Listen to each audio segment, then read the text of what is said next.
I woke up on a cot in my son's garage. Not a guest room. Not a couch. Not even a spare bed that had been set up with some thought for my comfort. A cot. The kind meant for camping. With a sleeping bag that smelled like it had not been used since my son was in Boy Scouts, and one pillow that was so flat it was barely distinguishable from the concrete floor underneath me. And outside the small, high window near the ceiling, the sky was the particular dark gray of a Pennsylvania November at 5 in the morning, the kind of sky that doesn't promise dawn so much as permit it. I lay there in the cold and I looked at the underside of my son's car parked 3 feet from my face, and I thought, this is where I have ended up. 73 years old. A mother who gave everything. A woman who worked for 4 decades and raised a family and buried a husband and survived more hard things than most people even know exist. And I was sleeping in a garage. In November. On a camping cot that creaked every time I moved. With oil stains on the floor and gardening tools hanging on the wall and an old refrigerator humming in the corner that no one had bothered to plug my own belongings into. And my son had said, and I need you to hear the specific words because the words matter, he had said. You'll be fine in the garage for a while, Mom. It's not that bad. Not that bad that I am going to tell you this story. Every part of it. Not to make you angry on my behalf, though I understand if that happens. Not to indict my son as a monster. Because the truth is more complicated and more painful than monster stories usually are. I am going to tell you this story because I believe with the complete conviction of someone who has been to the bottom of a thing and found solid ground there, that someone listening to this right now is in their own version of a garage. Maybe not a literal one. Maybe your garage is a relationship that has been slowly, methodically stripping away your dignity for years while you smiled and accommodated and told yourself things were not as bad as they felt. Maybe your garage is a household where you have been made to feel like a guest in your own life. Maybe your garage is the interior space you have been assigned by the people around you, the second-class compartment, the corner you were directed to, the diminished version of yourself you have been maintaining because maintaining it was less frightening than the alternative. Whatever your garage looks like, I know what it feels like from the inside. And I know what it feels like to walk out of it. And today, I am here to tell you that the walking out is possible and survivable. And the beginning of the most honest chapter of your life. My name is Helen. I am from a small community outside of Lancaster, Pennsylvania. And I have lived in this part of the world my entire life. The rolling fields and the old farmhouses and the particular quality of a Pennsylvania autumn that I have never found replicated anywhere else. The way October light looks on the red maples. The smell of wood smoke in the evening. The sound of the first frost settling on the ground like the world is quietly closing something it needs to close before it can begin again. I am part of this landscape. It is part of me. And the story I am about to tell you happened inside it. In all of its complicated, beautiful, genuinely painful truth. My husband Robert and I raised 2 children in a house on a road I will not name because privacy still matters even in a story meant to be told. Our daughter Lynn lives 3 states away and calls every Sunday without fail, and is the kind of steady, generous adult child who proves that the same upbringing can produce dramatically different people. And our son Thomas, our youngest, Robert's namesake in temperament if not in name, is the reason I am here today, speaking to you about garages and dignity and the long, extraordinary road from one to the other. I want to tell you about Robert before I tell you about Thomas, because Robert is the foundation of everything. Not in the way that men often get credited as the foundations of women's stories, as though the women are simply accessories to the main narrative. Robert was the foundation in a specific and literal sense because losing him, and the particular way I lost him, and the particular shape of the aftermath, is what led me, step by inexorable step, to that camping cot. Robert was diagnosed with early onset dementia when he was 64 years old. He was still working. He was still the person I had built a life with for 41 years. He was still himself in every way that mattered to me. His laugh, his way of holding my hand, his specific and deeply personal kindness, and then, slowly and then not slowly at all, he was less himself. And then less again. Until the Robert who sat in the chair by the window was present only in body, and the man I had loved was somewhere I could not follow. I was his primary caregiver for 6 years. 6 years of appointments and medications and the particular exhaustion of caring for someone who is disappearing while still physically present. 6 years of managing everything, the finances, the household, the medical decisions, the 100 daily tasks that Robert had always shared and that now fell entirely to me. 6 years of being essentially alone while not technically being alone. Of grieving a man who was still alive. of sleeping next to a stranger who wore my husband's face. I do not tell you this for sympathy.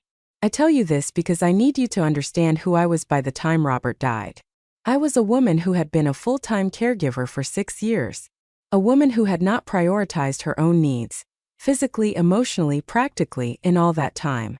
A woman who had given and given and given past the point of depletion, past the point of reserve, past the point where most people would have either collapsed or called for help, and who had kept going because there was no one else and the alternative was unthinkable. I was also a woman who had, in 6 years of caregiving, become profoundly, quietly, dangerously dependent on the structure of that caregiving for her own sense of purpose and identity. When Robert died, when I was no longer needed in the specific and total way that I had been needed for 6 years, I found myself in a kind of free fall that I was entirely unprepared for. Who was I now? What did I do with the hours? What was the shape of a day that did not have Robert at its center? I was in my late 60s by this point. My body was tired in ways that 6 years of interrupted sleep and constant vigilance had made worse than they should have been at my age. My financial situation was stable but not expansive. My social world, which had contracted significantly during the caregiving years as it always does when one person's needs consume the bandwidth of a household, needed rebuilding in ways that felt overwhelming. And Thomas, who had never been close in the way that Lynn had always been close, began calling more after Robert died. I want to be very careful here. Because in retrospect, the pattern is visible in a way it was not at the time. At the time, the increased contact felt like exactly what it appeared to be. A son responding to his father's death by stepping closer to his mother.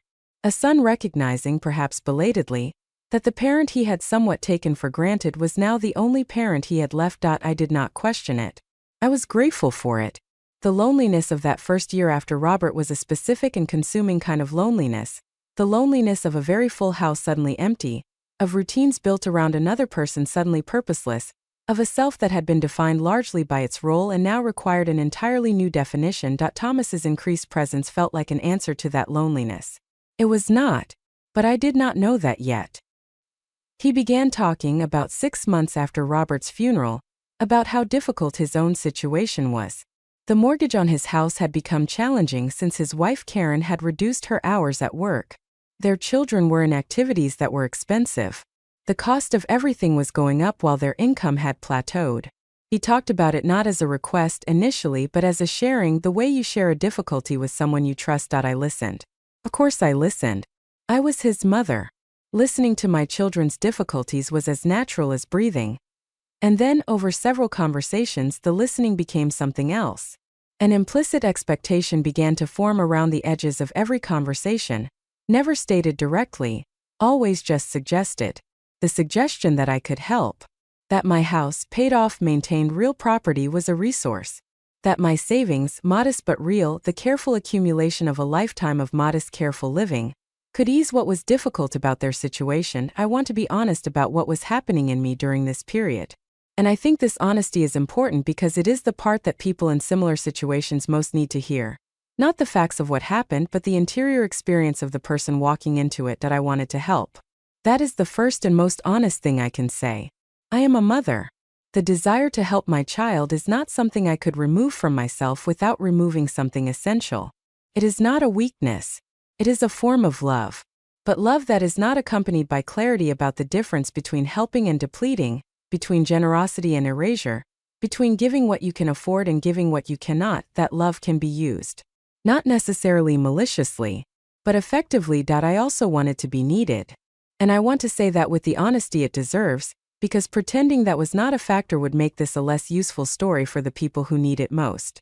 After 6 years of being indispensable and then being suddenly purposeless, the idea of being needed again, of having a role, a function, a reason to be somewhere specific was not unattractive. And I had a complicated relationship, as many parents do, with the particular guilt of the mother who wonders whether she gave enough, whether she was present enough. Whether the somewhat distant quality of Thomas's adult relationship with me was the consequence of something she had failed to provide when it mattered. The offer to help felt, at some barely conscious level, like an opportunity to correct something, to repair something, to demonstrate, in the most practical possible terms, that she was the mother he needed. These are the interior vulnerabilities that made what happened next possible. Not stupidity, not weakness in the simple sense. The entirely human, entirely understandable, entirely exploitable combination of love, loneliness, longing to be needed, and the persistent hope that a complicated relationship might yet be healed through the right gesture. I agreed to sell my house and move in with Thomas and Karen. I want you to sit with how long it took me to write that sentence. Because even now, even with all the healing and all the distance and all the hard-won understanding that the years since have provided, the act of saying that plainly, I agreed to sell my house and move in with Thomas and Karen, produces a specific quality of grief in me that is distinct from all the other griefs this story contains, because my house was not just a house. It was the house where I had raised my children, where Robert and I had built our life, where the walls held 40 years of ordinary and extraordinary moments, where the garden had my hands in it across decades of seasons, where I was not a guest but a presence, a person whose history was visible in every room that I sold it, for a fair price in a reasonable amount of time.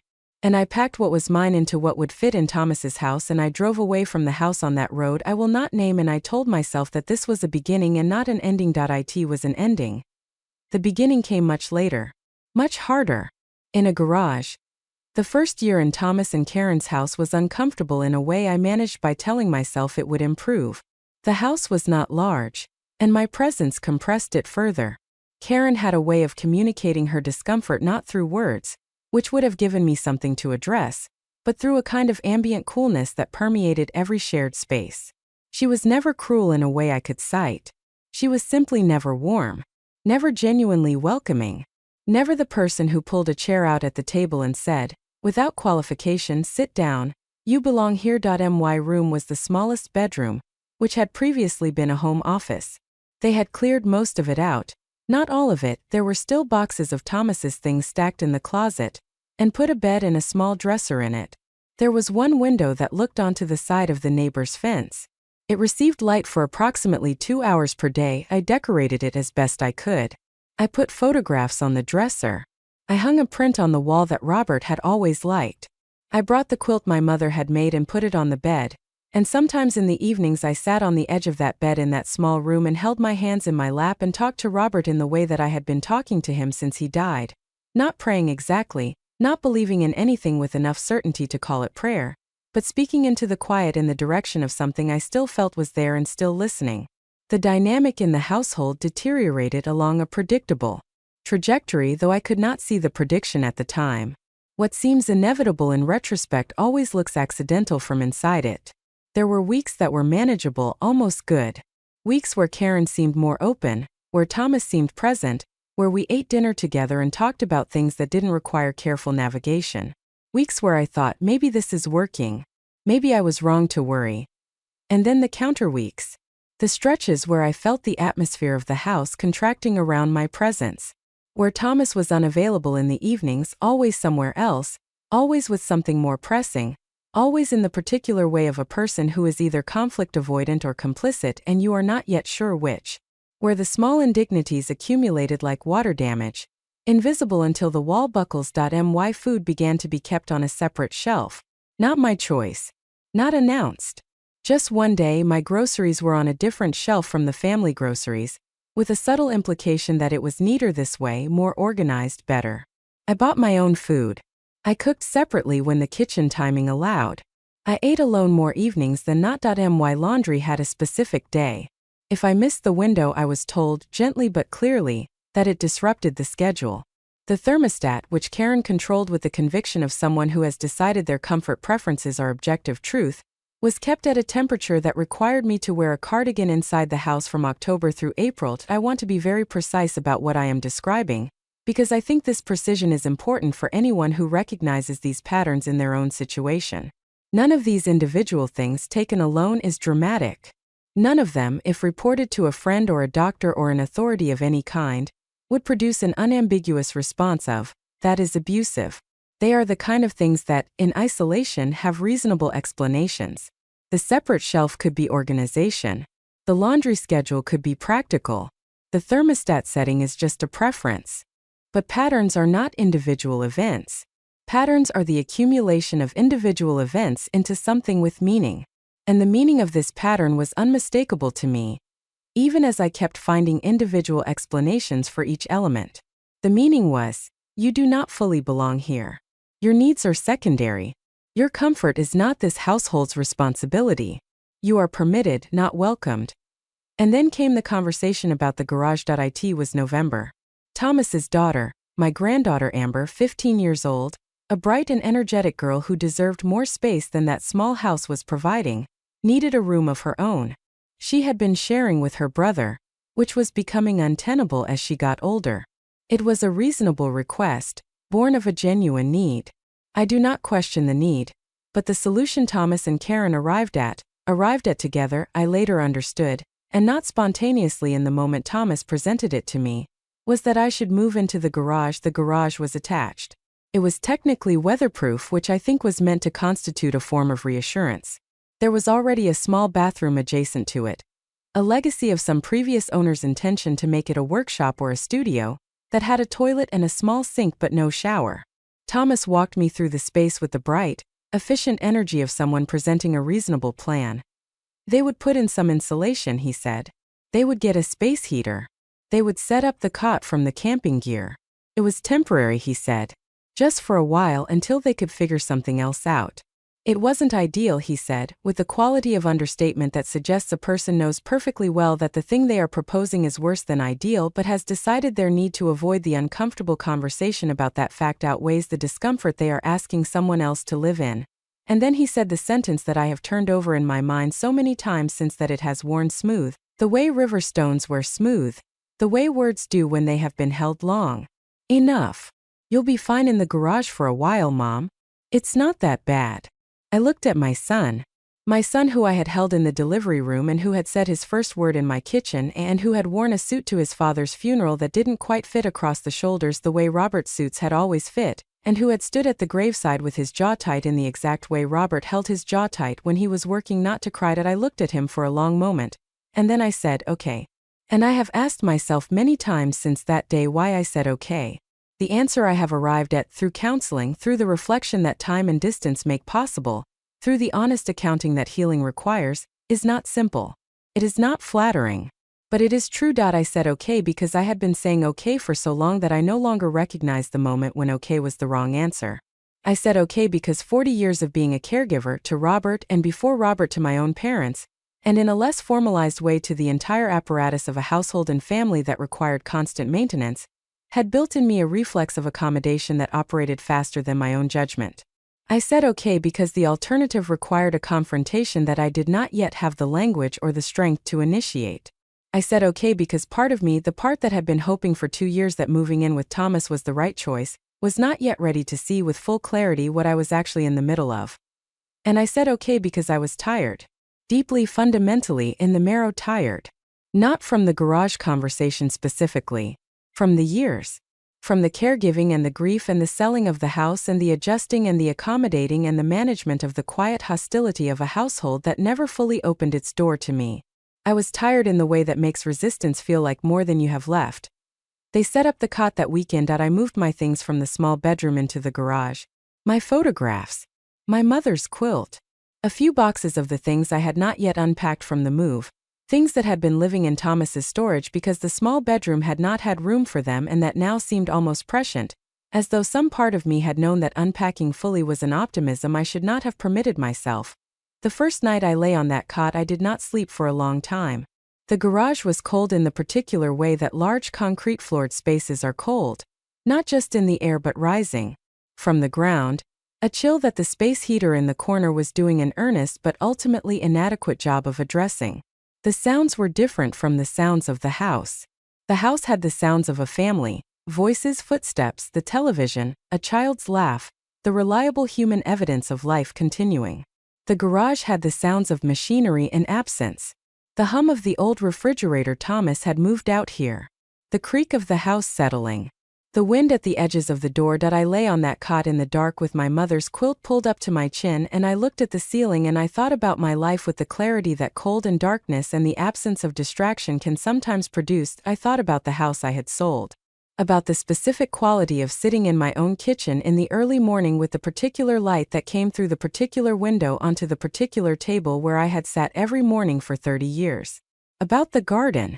About the bedroom where Robert had slept beside me, and where his breathing had been the last sound I heard every night for 41 years. About the woman I had been in that house, capable and purposeful and rooted, a woman who knew where things belonged because she had put them there herself, who moved through her own space with the unself-conscious ease of someone who is not a guest anywhere in her own life. And I thought about where I was now. On a cot in a garage. In November. Having said okay. And something happened in me that night that I want to describe as carefully as I can, because I think it is the most important moment of this entire story. It was not rage. It was not despair. It was something quieter than either of those but more powerful than both. It was clarity. The specific, crystalline, arriving all at once clarity that comes sometimes in the very worst moments when the noise of everything else finally goes quiet and you are left with only the truth. The truth was this: I had participated in my own diminishment. Not as its author. I was not the one who had separated my groceries or controlled the thermostat or moved me to a garage, but as its cooperator. I had enabled it through my okays. Through my endless, reflexive, exhausted accommodation. Through my hope that the relationship would improve if I just caused less friction. Through my silence in moments that deserved my voice. Through my willingness to interpret every indignity charitably because the alternative of seeing it clearly and responding to it honestly, felt like more loss than I could afford. And lying on that cot on that November night, I finally understood that the alternative I had been afraid of was not more loss. It was the beginning of recovery. The loss had already happened. The relationship I had been trying to preserve was a fiction I had been maintaining at the cost of my own dignity. The thing I feared losing was already gone. What remained was me. And I was still here. And I was in a garage, but I was still here. And that, I decided in the particular darkness of that November night, was enough to work with. I want to talk about the morning that followed. Because what happened the morning after that first night on the cot is, I think, the real beginning of the story I am trying to tell. I got up before anyone else in the house was moving. This was not unusual. I have always been an early riser, a habit built over decades of mornings that needed to be started before they became days. I washed my face at the small sink in the adjacent bathroom. I looked at myself in the small mirror above it for a long moment. I was 73 years old. I had gray hair and the face of a woman who had lived seriously. I had the hands of someone who had worked for a long time, and not been careful to keep them looking soft. And I had behind my own eyes something I had not seen in a long time. Something that had been dimmed by the years of caregiving and the grief and the adjustment to Thomas's house and the 2 years of progressive accommodation. I saw something that looked like decision. Not the performance of decision. Not the rehearsal of decision. The real thing. The thing that lives below the fear and the fatigue and the well-worn habit of accommodation. The fundamental, irreducible choosing of yourself that is available to every person and that requires only the most honest possible answer to the most honest possible question. The question is, do you believe you deserve better than this? And the answer I gave myself in that bathroom mirror at 5:30 in the morning in my son's garage in Pennsylvania in November was the first completely unequivocal yes I had given myself in longer than I could remember. Yes, I deserve better than this. Not someday, not once things improve, not when circumstances arrange themselves more favorably. Now, today, this morning, I deserve better than this. I made my coffee using the small kettle I had brought with me. I sat on the cot because there was nowhere else to sit, and I drank the coffee and I started thinking practically. Not emotionally. I had done the emotional work in the dark. Now I needed the practical clarity that follows honest emotion, the kind that says, okay, given that this is true, what do you actually do next? I had resources, limited but real. I had a modest amount of savings that had not been fully depleted by the years of caregiving and the transition after Robert's death. I had a small pension from the 40 years of work that had sustained the household through the lean periods. I had a daughter in another state who called every Sunday and whom I had not told the full truth of my situation because I had been protecting Thomas's image in her eyes the way mothers so often protect their children from each other's judgment even when the judgment is deserved. I was realizing, more than I had allowed myself to see. Because when you are in the middle of accommodating, of managing, of making yourself smaller, you stop taking accurate inventory of what you actually have. You focus on what has been taken or limited or made difficult, and you lose sight of what remains. The inventory, honest, complete, unsentimental, was something I needed to take. I also had neighbors. Pennsylvania communities, particularly the kind I come from, have a fabric of connection that is not flashy but is extraordinarily durable. I had lived in this part of the world my entire life. My name meant something here, in the specific way that names accumulate meaning over decades of showing up, of being known, of being part of the ordinary daily texture of a place. I had Miriam next door to Thomas's house, a woman I had met in the first weeks after moving in, a retired schoolteacher with sharp eyes and a slow, deliberate manner of speaking that conveyed the impression that she had considered every sentence carefully before releasing it. Miriam had noticed things. I knew she had noticed things. There had been moments in the previous months when something in her look asked a question that I had not yet been ready to answer. I was going to answer it now that I finished my coffee. I put on my coat, my warmest coat, the one that had been adequate for Pennsylvania winters for a decade, and I waited until I knew Miriam would be up, because Miriam was also an early riser in the way of people who have spent their careers in schools, where mornings begin before the world is ready for them. At 7:15, I knocked on Miriam's door. She opened it. She took one look at me, at my face, which I imagine was carrying more than I knew, and at my coat still buttoned, and at the particular quality of someone who has been awake for a long time with serious thoughts. And she stepped back without saying a word. I sat at Miriam's kitchen table and I told her the truth. Not the managed version, not the version I had been maintaining for 2 years in every conversation with every person who had asked how things were going with Thomas. The actual truth. The separate food shelf and the laundry schedule and the cold house and finally the garage. Miriam's face when I said the word garage did something that I will carry for the rest of my life. It was not pity. I want to be very clear about that because pity would have broken something in me right then and I needed to remain intact. It was the expression of a person who has heard the confirmation of something they had suspected, and who is simultaneously angry on behalf of the person telling them and clear-eyed about what needs to happen next. She said, "Helen, how long?" One night, I told her. I had only been in the garage one night. "Good," she said. "Then there is only one night to undo." What Miriam did in the next 2 days was the kind of practical, community-level action that restores your faith in human beings when the behavior of specific human beings has done its best to damage it. She made calls. She knew people. She knew the woman at the local senior center, who knew the social worker, who knew the housing coordinator, who knew the women's advocacy organization that operated in this part of the county, and that dealt regularly with situations that had the specific shape of mine. Within 48 hours of sitting at Miriam's kitchen table, I had a meeting scheduled with an advocate named Donna, who had the particular combination of warmth and precision that the best people in her field possess. She was not going to allow me to minimize what had happened. She was also not going to catastrophize it in a way that removed my agency. She held the situation clearly and asked me clearly what I wanted and what I was willing to do. What I wanted, I told her, was a place that was mine. Not a room in someone else's house. Not a space that could be reassigned at someone else's convenience. A place with my name on it. A place I could put my photographs on the walls and keep my groceries wherever I chose and set the thermostat to a temperature that did not require a cardigan inside. A place where I was not a guest. What I was willing to do, I told her, was whatever it required. Donna began that same afternoon. I want to talk now about the conversation with Thomas, because it happened and it needs to be part of this story, and because the shape of it reveals something important about the particular way that neglect and entitlement operate inside family systems. I did not go back to the garage after that night. I want to be completely clear about that. I stayed with Miriam, in her guest room that had a rail bed and a real window and enough light, and I did not return to that cot or that cold floor or that space heater doing its inadequate best against a Pennsylvania November. Thomas called when he realized I was not there. He was not concerned initially. The first call had the quality of someone expecting a simple explanation.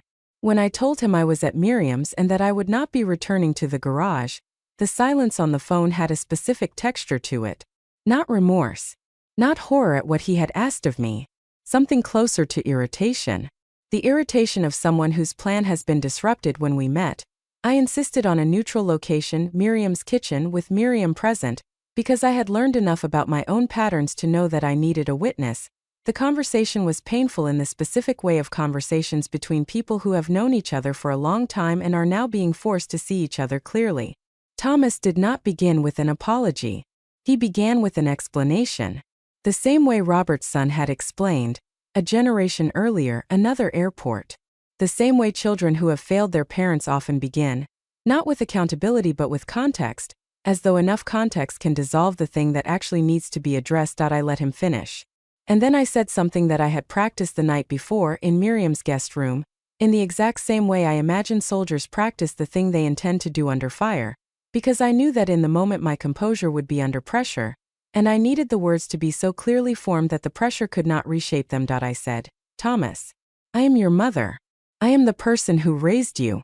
I slept in your garage in November because you asked me to, and I said okay when I should have said no. I am not angry at you in the way you might expect. I am something worse than angry. I am finally clear. And what I am clear about is that the version of our relationship in which I continue to diminish myself in order to make space for your comfort is over. That version ended on the cot. And what comes next, if anything comes next, is built on something real. The room was very quiet. Thomas looked at me for a long moment with something on his face that I chose to read as the beginning of understanding, though I will not claim to know exactly what was happening behind his eyes. And then he said quietly, Mom, I didn't think it would really bother you that much. And there it was. The same sentence in its many forms that always lives at the center of these stories. I didn't think. I didn't realize. I didn't know it was that bad. And I want to speak to that. Not just to Thomas's version of it, but to what it represents. Because I think this quality, the genuine failure to register that something you are doing is harming another person, is more common and more dangerous than deliberate cruelty. Deliberate cruelty at least has the clarity of intention. But this specific failure of attention, this inability or unwillingness to look clearly at what your behavior is costing another person, this is what erodes relationships quietly and completely while the person doing the eroding remains technically innocent of any one specific wrong. If you are doing this to someone, if there is a person in your life whose discomfort you keep not quite registering, whose signals you keep interpreting charitably, whose needs you keep framing as manageable while your own needs remain the center of the household's attention, I want you to hear this directly. Look up. Look at the person in your life who keeps saying okay when they mean no. Look at the person who eats separately and exists in the margins of your shared space, and wears more layers than is reasonable inside a house because the thermostat is set to your comfort.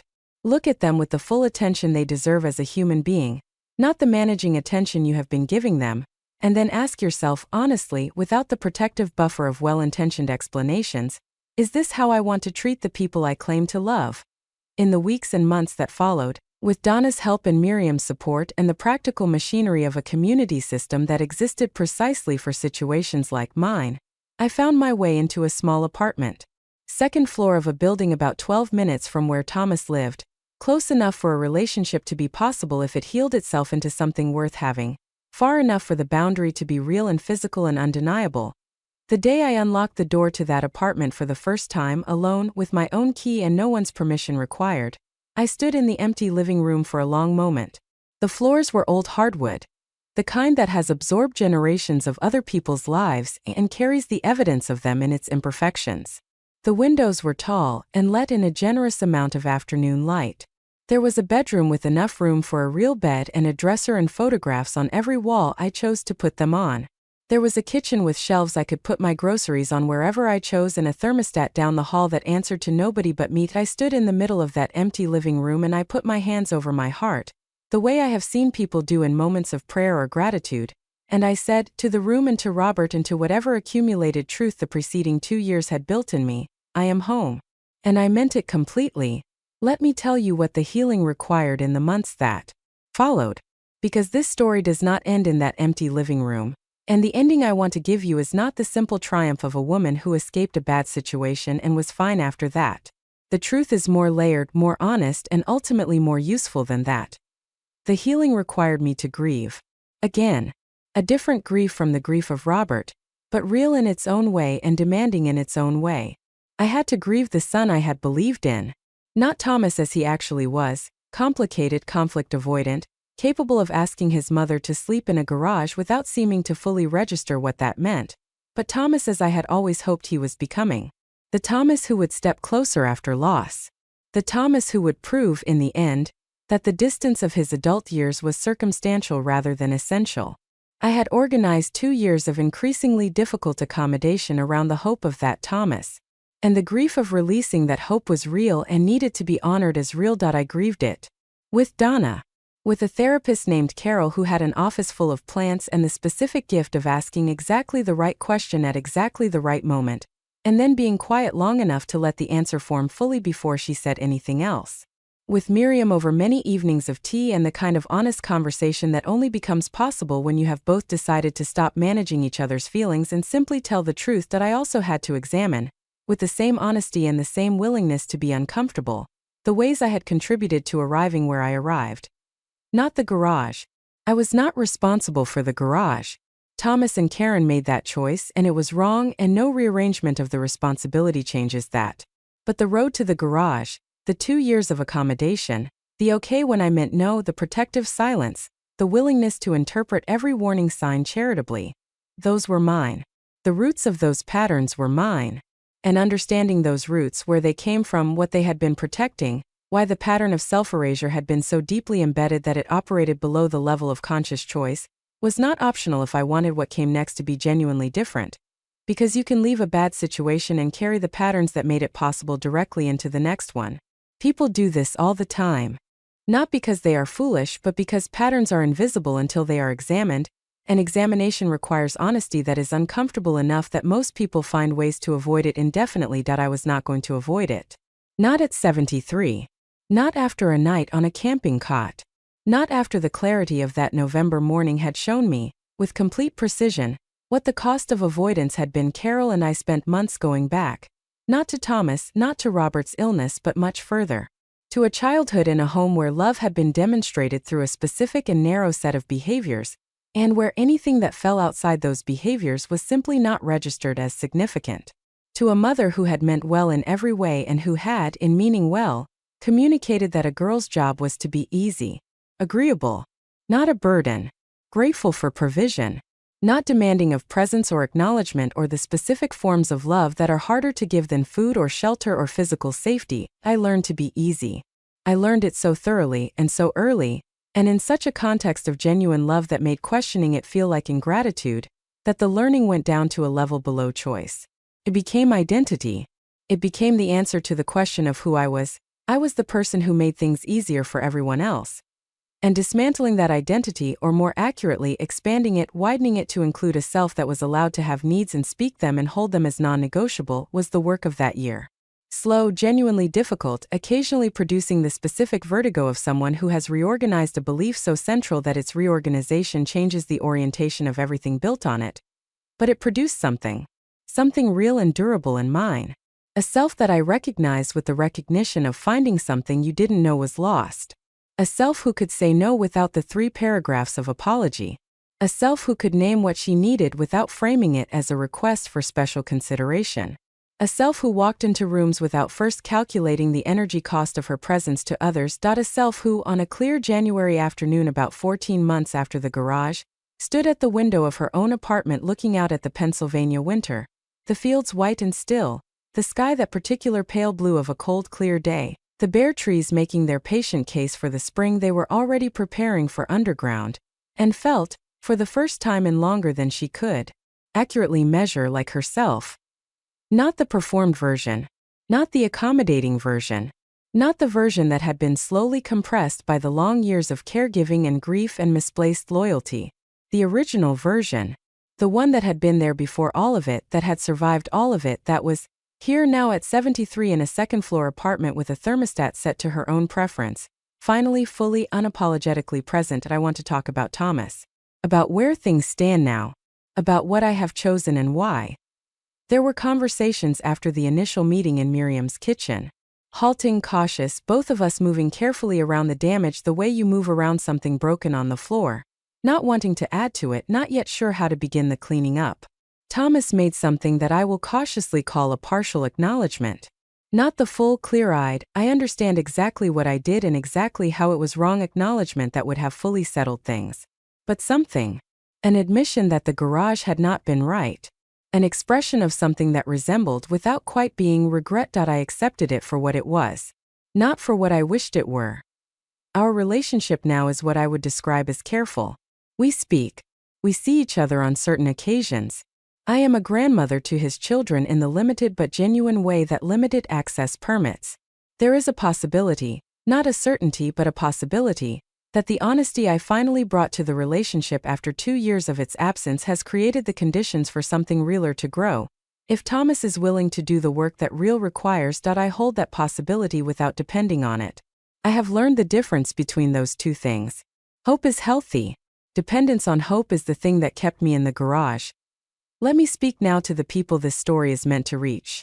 And when I say the people this story is meant to reach, I mean the specific people who have been in the specific interior space I occupied, not just the garage but the long road to it. The people who have been slowly, incrementally, plausibly made to feel that their needs were secondary, their comfort was optional, their presence was permitted rather than welcomed. The people who have been okaying things that deserved a different answer for so long that the different answer has begun to feel unrealistic. I want to start with something that seems simple but is not. You are allowed to be uncomfortable with how you are being treated. Not in the dramatic crisis register sense. In the ordinary, daily, persistent sense. If there is something in the way you are being treated that consistently registers as not right in your body, if there is a signal you keep receiving and keep overriding, that signal is information. It is your own interior wisdom telling you something that the part of you committed to accommodation keeps filing under needs more time, or I'm probably being oversensitive, or it's complicated. It is not complicated. It is a signal. And signals are not there to be explained away. They are there to be followed. Following your own signals, honoring the discomfort, naming it, allowing it to inform your choices rather than simply your private experience is a skill. Like all skills, it requires practice, and the practice is harder when the skill has been suppressed for a long time. But the skill is not gone. It is in you. It was built into you long before you learned to override it. And it can be recovered. I also want to talk about the specific experience of being an older woman in a situation like mine, because I think there are pressures that are particular to that experience and they deserve to be named. There is a narrative about older people, about older women especially, that frames diminishment as natural, as the appropriate trajectory of a life that has passed its peak utility. A narrative that says, gently or not so gently, that making room for the younger generation is the right and gracious thing to do. That taking up less space is a form of wisdom. That needing less is virtuous. That the right relationship to your own needs at a certain age is to minimize them. This narrative is wrong. And it is dangerous. And it is weaponized, consciously or not, by people who benefit from the compliance it produces. You do not owe the diminishment of yourself to anyone at any age. Not to your children. Not to their children. Not to the cultural story about what older people are for, and how much space they are entitled to occupy. Your needs do not expire. Your comfort does not become optional at 60 or 70 or 80. Your dignity is not a finite resource that gets allocated based on age. You are a full human being for the entirety of your life. And anyone, including a person you love, including a person who loves you, including a person who means well, who asks you to behave as though you are less than a full human being, is asking something they are not entitled to ask. Say no to that ask. Quietly if you can. Loudly if you must. But say it. I want to say something about the people who helped me. Not to list them ceremonially, but because I think the nature of what they did and how they did it contains something important. Miriam did not tell me what to do. Donna did not tell me what to do. Carol did not tell me what to do. What they did was something more respectful and ultimately more powerful. They helped me hear myself. They created conditions of safety, of honesty, of unhurried attention, in which my own clarity could emerge. They trusted that the clarity was in me, and that their job was not to provide it but to hold the space in which it could surface. This is the difference between being rescued and being supported. Rescue implies a helplessness, a passivity, a being carried that suggests the person being rescued could not have managed without the intervention. Support implies something different. It implies a person who has the capacity within them, who is temporarily unable to access that capacity due to circumstances, and who is being given what is needed for the access to restore itself. I was not rescued. I was supported. And that distinction matters because it means that what happened, the clarity, the decision, the recovery, the rebuilding, was mine. It was done by me with support. Not to me by others. And because it was mine, it built something in me that rescue could not have built. It built the proof of my own capability, the experiential knowledge that I could meet my own situation, that my own judgment, when I trusted it, was reliable, that I was not dependent on others to tell me what was right, but capable of knowing it myself when given the conditions to hear it clearly. That proof is something I carry now in every situation I enter. Changes how I move through the world. It changes what I am willing to accept and what I am no longer willing to accommodate. It changes the quality of every relationship I have, because I come to those relationships as a person who has demonstrated to herself that she is capable of the hardest things, and that demonstration cannot be taken away. Now let me end where all honest stories of survival must end, not with the resolution neatly complete, not with everything healed and explained and tied together, but with the ongoing truth of a life being lived. I am in my apartment on a Tuesday morning as I finish this story. The light coming through my tall windows is the particular light of a Pennsylvania April, the light of a season that has finally, after the long insistence of winter, convinced the world to open. There are buds on the tree outside my window. A pair of birds I cannot identify have been building something in the branches for the past 4 days, carrying material with the focused, unhurried industry of beings who know exactly what they are building. And why coffee is hot. My photographs are on the walls where I put them. The thermostat is set to a temperature at which I do not need a cardigan inside my own home. The quilt my mother made is on my bed, and it smells the way it has always smelled, of something old and warm and hers, and I look at it sometimes in the morning before I get up and feel the particular comfort of continuity. The comfort of things that survive. I think about the garage sometimes. Not with horror, not anymore. The horror wore off the way horror does, leaving behind something drier and more useful. A clarity, a reference point, a permanent reminder of what I am no longer willing to settle for, and why the not settling is non-negotiable. I think about the cot and the cold floor and the car parked 3 feet from my face and the space heater doing its honest best and the November dark outside the small high window. And I think about the woman who lay there on that first night and looked at the ceiling and felt the clarity arrive. The woman who asked herself the honest question and gave herself the honest answer. You deserve better than this.